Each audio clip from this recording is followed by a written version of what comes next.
સુરત રાંદેર પોલીસે Adajan bus depot પાસેના હબટાઉન કોમ્પ્લેક્સમાં search operation કરી નકલી બ્રાન્ડેડ માલ વેચાણનો ધંધો ઝડપી પાડ્યો.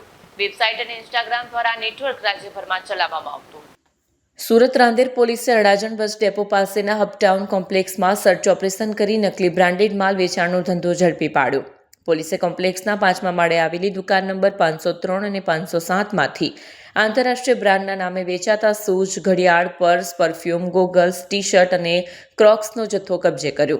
આ મામલે આબિદ ઉમરભાઈ કુડા અને સુફિયાન અલ્તાફભાઈ પલ્લાને ઝડપી લેવાયા છે. પૂછપરછમાં ખુલ્યું છે કે આરોપીઓ વેબસાઇટ અને ઇન્સ્ટાગ્રામ પેજ મારફતે રાજ્યભરમાં નકલી માલનું વેચાણ કરતા હતા. તેઓ અલગ અલગ સ્થળેથી નકલી પ્રોડક્ટ્સ અને બ્રાન્ડેડ બોક્સ મેળવી તેને પેક કરી ઓલ ઇન્ડિયા ડિલિવરી તરીકે વેચતા.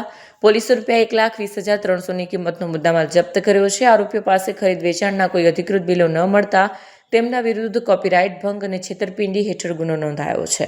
તારીખ 27/12/2025 રોજ રાંદેર પોલીસ સ્ટેશનની ટીમ દ્વારા અડાજણ બસ ડેપોમાં આવેલ હબટાઉનમાં એક કોમ્બિંગની કામગીરી કરવામાં આવેલ, જેમાં હબટાઉનમાં આવેલ તમામ પાનના ગલ્લા તથા અન્ય દુકાનો ચેક કરવામાં આવેલ, જેમાં 5મા માળે આવેલ દુકાન નંબર 503 અને 507 જેમના માલિકનું નામ છે આબિદભાઈ ઉમરભાઈ કુડા અને સુફિયાનભાઈ અલ્તાફભાઈ પલ્લાની દુકાનને ચેક કરતા બ્રાન્ડેડ કંપનીના અલગ અલગ બ્રાન્ડેડ કંપનીના શૂઝ, ઘડિયાળ, purse, perfume, goggles, T shirts, Crocs મળી આવેલ અને એમને બિલો રજૂ કરવા જણાવતા બિલો રજૂ કરેલ નહીં અને વધુ વિગત પૂછતા એમને જણાવેલ કે અમે આ જે શૂઝ છે એને અમારી અલગ અલગ જે વેબસાઇટ્સ બનાવવામાં આવેલ છે, shoe escapes, classic bag, classy purse, classic kicks, સુગાઝમ, અર્બન ડ્યુડ, કિકબઝ અને ફેશન આઈના જેવી વેબસાઇટ અને ઇન્સ્ટાગ્રામ પેજ પર અમે આનું વેચાણ કરીએ છીએ.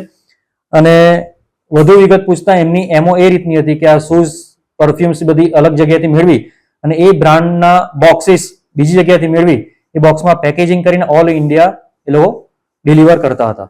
જેમાં મુદ્દામાલ કુલ ₹1,20,300નો કબજે કરવામાં આવેલ છે અને આરોપી નામે આબિદભાઈ ઉમરભાઈ કુડા અને સુફિયાનભાઈ અલ્તાફભાઈ પલ્લાને કાયદેસરની કાર્યવાહી કરવામાં આવેલ છે.